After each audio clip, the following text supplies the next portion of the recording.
মহান আল্লাহ রাব্বুল আলামিন দুনিয়ার সকল মানুষের হেদায়েতের জন্য, মানব জাতির কল্যাণের জন্য মহান আল্লাহ আসমানি সর্বশ্রেষ্ঠ কিতাব আল্লাহ নাজিল করেছেন সর্বশ্রেষ্ঠ নবীর উপরে।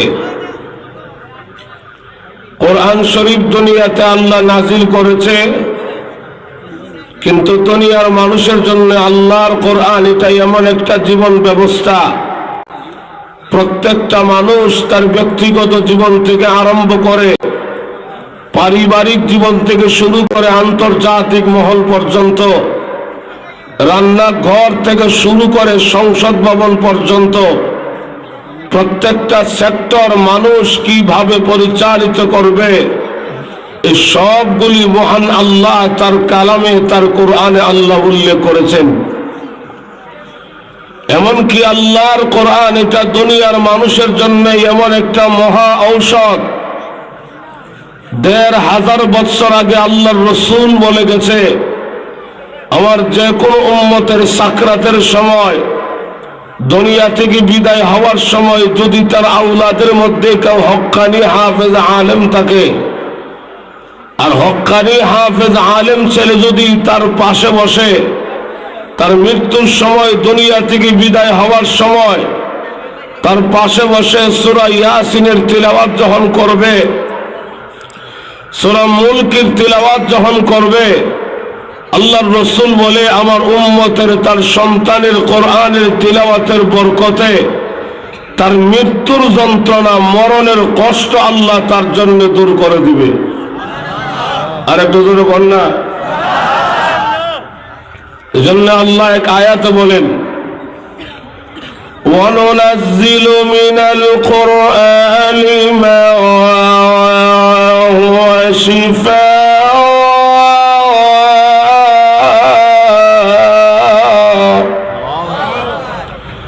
وَرَحْمَةٌ لِّلْمُؤْمِنِينَ।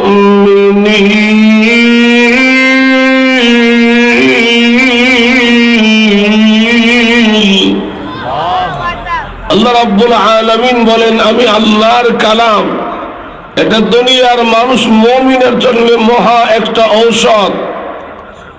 এমনকি কোরআন শরীফের তিলাওয়াতের মধ্যে আমার আল্লাহ এত আকর্ষণ রেখেছে, দুনিয়ার ইতিহাসে এমন কোন মানুষ, এমন কোন ইতিহাস কেউ রচনা করতে পারবে না যে অমুক পীর সাহেব, অমুক দরবেশ সাহেব গান শুনতে শুনতে আল্লাহর ওলি হয়ে গেছে গা, এমন ইতিহাস দুনিয়াতে কেউ রচনা করতে পারবে না। কিন্তু আমরা একটা দুইটা নয়, হাজারো হাজারো ঘটনার প্রমাণ করতে পারবো আল্লাহর কোরআনের তিলাওয়াতের আকর্ষণে অসংখ্য চোর ডাকাতেরা ওরা আল্লাহর ওলি হয়ে গেছে। সুবহানাল্লাহ জোরে বলনা। এখন আসুন, কোরআন শরীফের তিলাওয়াতের মাধ্যমে মানুষের মন, দিল মহান আল্লাহর দিকে রুজু হয়।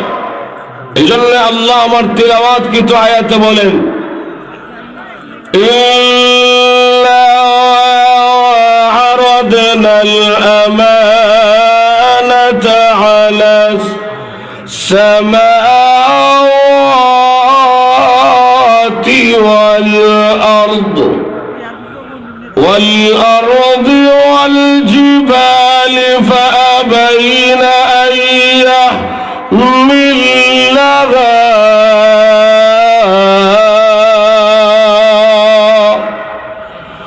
وأشفقن منها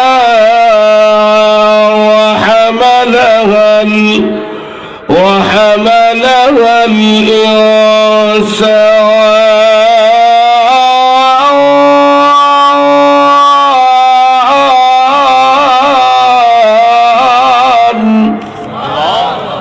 রব্বুল আলামিন বলেন, আমি আল্লাহ ইচ্ছা করেছিলাম আমার কোরআনকে আসমানের কাছে, জমিনের কাছে, পাহাড়ের কাছে নাজিল করার জন্য, কিন্তু আসমান আর জমিন, পাহাড় আমি আল্লাহর কোরআনের দায়িত্ব নিতে অস্বীকার করলেও দুর্বল মানুষের দল, দুর্বল ইনসানের দল আমার কালামকে তারা গ্রহণ করেছেন। সুবহানাল্লাহ জোরে বল না। এমনকি কিয়ামতের ময়দানে আল্লাহর আদালতে প্রত্যেকটা মানুষকে আমার আল্লাহ জিজ্ঞাসা করবে, ও মানুষ, তোমার কাছে আমি আল্লাহ আমার কোরআনকে আমানত দিয়েছিলাম, এই কোরআনের আমানতদারি, তার জিম্মাদারি কতটুকু তুমি আদায় করেছ, এই হিসাব আগে আমার কাছে দাও, এরপরে তুমি জান্নাতে যাও। কিয়ামতের ময়দানে আল্লাহ রাব্বুল আলামিন প্রথমে ডাক দিয়া বলবে, ও লৌহে মাহফুজ, আমি মহান আল্লাহ আসমান আর জমিন সৃষ্টি করার 50,000 বছর আগে আমি আল্লাহ আমার কোরআনকে তোমার কাছে আমানত দিয়েছিলাম। লৌহে মাহফুজ রে, আমি আল্লাহ কোরআন কোথায় সেটা তুমি আমাকে ফেরত দাও। লৌহে মাহফুজ তখন ডেকে ডেকে বলবে, ও রব্বুল আলামিন, ও প্রভু আল্লাহ, কোরআন কিন্তু আমি আমার কাছে রাখি নাই, কোথায় রেখেছ? আল্লাহ দুনিয়াতে জিবরাইল তোমার কোরআনকে আমার কাছ থেকে দুনিয়াতে নিয়ে গেছে। কিয়ামতের ময়দানে আল্লাহ ডেকে ডেকে বলবে, ও জিবরাইল, আমি আল্লাহর কোরআন কোথায় সেটা তুমি আমাকে ফেরত দাও। জিবরাইল আলাইহিস সালাতু ওয়াস সালাম তখন ডাক দিয়া বলবে, ও রব্বুল আলামিন, ও প্রভু আল্লাহ, কোরআন কিন্তু আমি আমার কাছে রাখি নাই, কোথায় রেখেছ? আল্লাহ, আমি জিবরাইল লৌহে মাহফুজ থেকে তোমার কোরআনকে এলে দুনিয়ার জমিনে তোমার বিশ্ব নবী রাহমাতুল লিল আলামিনের কাছে 1 বছর আর 2 বছর নয়, 5 বছর, 10 বছর আর 15 বছর নয়, দীর্ঘ 23 বছর সময় লাগায়া আমি জিবরাইল তোমার বিশ্ব নবীর কাছে আমি তোমার কোরআনকে আমানত দিয়ে এসেছি। আল্লাহ, আমি তোমার নবীর কাছে তোমার কোরআনকে আমানত দিয়ে এসেছি। কিয়ামতের ময়দানে আল্লাহ ডেকে ডেকে বলবে, ও বিশ্ব নবী, ও রাহমাতুল লিল আলামিন নবী গো, আমি আল্লাহর কোরআন কোথায় সেটা আপনি আমার কাছে ফেরত দেন। আল্লাহর হাবিব তখন ডাক দিয়া বলবে, প্রভু আল্লাহ, কোরআন কিন্তু আমি নবী আমার কাছে রাখি নাই, কোথায় রেখেছেন? আল্লাহ, আমি নবী দুনিয়ার জমিন থেকে বিদায় হওয়ার আগে, বিদায় হজ্জের বাসলি ওই আরাফাতের ময়দানে 1.25 লক্ষ সাহাবীদের সামনে ভাষণ দিয়া, তারাকতু ফীকুম আমরাইন লা তাদিল্লু মা তামাসসাকতুম বিহিমা কিতাবাল্লাহি ওয়া সুন্নাত রাসূলিহি। আল্লাহ, আমি নবী দুনিয়ার জমিন থেকে বিদায় হওয়ার আগে, বিদায় হজ্জের বাসনে আরাফাতের ময়দানে 1.25 লক্ষ সাহাবীদের সামনে ভাষণ দিয়া, এমনকি আনেওয়ালা কিয়ামত পর্যন্ত আমার সকল উম্মতের কাছে আমি নবী তোমার কোরআনকে আমানত দিয়ে এসেছি। সুবহানাল্লাহ কে বাড়ি কে বলবেন? আরে জোরে বলুন না সুবহানাল্লাহ। আল্লাহ, আমি আমার উম্মতের কাছে তোমার কোরআনকে আমানত দিয়ে এসেছি। কিয়ামতের মাঠে আমার আল্লাহ একটা ঐতিহাসিক ঘোষণা দিয়া বলবে, উম্মত মুহাম্মদীরা কোথায়? এই সব যাইয়া আসামির লাইনে দাঁড়াও, আমার নবী তোমাদের কাছে 23 বছরের মেহনতের কোরআন, এ রক্ত মাখা কোরআনকে তোমাদের কাছে আমানত দিয়ে আসছিল। ও উম্মত মুহাম্মদীরা, এই কোরআনের জিম্মাদারি তোমরা কতটুকু আদায় করেছো, এই হিসাব আগে আমার কাছে দাও, এরপরে তোমরা জান্নাতে যাও। এটা জোরে কন্যা সুবহানাল্লাহ। ফেরেশতারা কিয়ামতের মাঠে একটা বাটি চালান দিবে, উম্মত মুহাম্মদীরা কোথায় আছে সব খুঁজে বের করো।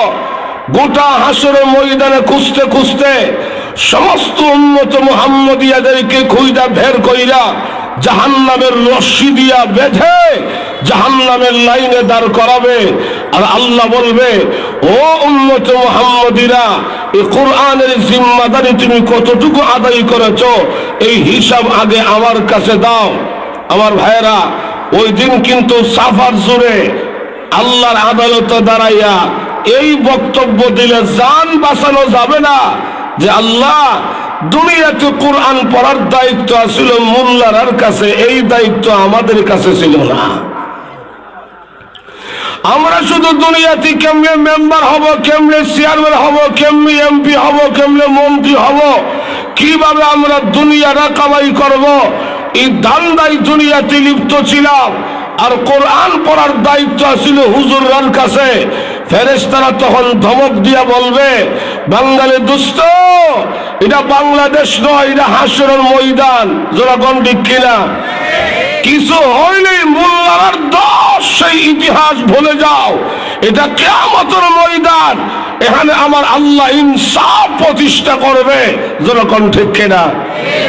আমার ভাইয়েরা, এই করুণ দৃশ্য দেখে আল্লাহর রাসূল তখন কান্না শুরু করবে। প্রভু, প্রভু, আমার উম্মতকে জাহান্নামের দিকে নেওয়ার আগে আল্লাহ আমাকে একটু সুযোগ দাও। কি করবেন আল্লাহ? আমি তো আদম নবীর দরবারে যাব, জান সময় দিলাম। এমনি কিয়ামতের ময়দানে আল্লাহর হাবিব রাহমাতুল লিল আলামিন একটা দরুদ হযরত আদম আলাইহিস সালাতু ওয়াস সালামের দরবারে যাবে, গিয়া বলবে, ও আদম নবী, ও আদম বাবা, তাকে দেখুন না আজকে হাসরের ময়দানে কি করুণ পরিস্থিতি। এই যে মানুষগুলি আসামির লাইনে দাঁড়িয়ে আছে, ওরা আমার উম্মত, আমি তাদের, এরা এই যে আসামির লাইনে মানুষগুলি দাঁড়ায় আছে, এরা আমার উম্মত, আমি তাদের নবী, ওরা আপনার সন্তান, আপনি তাদের পিতা। আদম নবী গো, পিতার সামনে সন্তান জাহান্নামে গেলে পিতার সম্মান ঠিক থাকে না। আরে নবীর সামনে উম্মত যদি জাহান্নামে যায়, নবীর সম্মান ঠিক থাকে না। চলুন না আমরা দুইজন আল্লাহর দরবারে যাই। আপনি গিয়া বলবেন, প্রভু গো, আমার সন্তানকে জাহান্নামের আগুন থেকে মুক্ত করে দাও। আমি গিয়া বলবো, আল্লাহ আমার উম্মতকে জাহান্নামের আগুন থেকে মুক্ত করে দাও। আল্লাহ হলো বিচারক, আমরা দুইজন উকিল, উম্মত হলো আসামি। হযরত আদম আলাইহিস সালাতু ওয়াস সালাম তখন ডেকে ডেকে বলবে,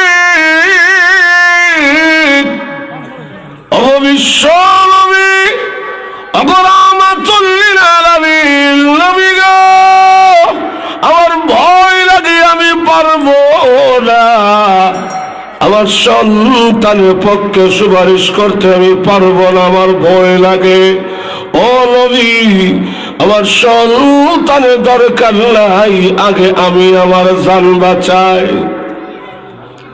বদলপুরের মুসলমানেরা কিয়ামতের মাঠে কেমন কঠিন পরিস্থিতি সৃষ্টি হলে একজন পয়গম্বর বলবে, আল্লাহ আমার সন্তানের দরকার নাই, আগে তুমি আমাকে বাঁচাও। শুধু আদম নবী কেন, সকল নবীরা বলবে আল্লাহ উম্মতের দরকার নাই, আগে আমাকে বাঁচাও। সকল পীর আউলিয়া গুলি বলবে আল্লাহ মুরিদের দরকার নাই, তুমি আগে আমাকে বাঁচাও। এমনকি জাহান্নামের আগুনের ভয়াবহতা দেখে, জাহান্নামের কঠিন অহংকার দেখে মা তার সন্তানকে দেখলে পলায়ন করবে, বাবা তার সন্তানকে দেখলে কিয়ামতের মাঠে পলায়ন করবে। يوم يفر المرء من أخيه وأمه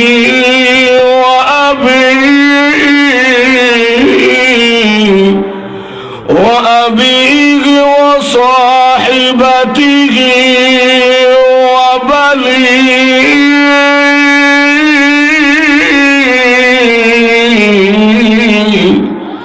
কিয়ামতের মাঠে ছেলে মেয়ে, পিতা মাতা, ভাই বোন কেহই কিন্তু কাহারও কোনো কল্যাণে আসবে না। যেরকম ঠিক কেনা এত জোরে বলুন না। তাইলে অনেকে মনে মনে বলবে আমার সুনামগঞ্জের শহরে একজন বিয়ায় আছে, দিরায় একজন ব্যবসায়ী পার্টনার আছে, সিলেটে একজন আমার আত্মীয় বিয়ায় আছে। কিয়ামতের মাঠে আমি আমার আত্মীয় বিয়ার কান্দে ফাড়া দিয়া জান্নাতে যাবো গা।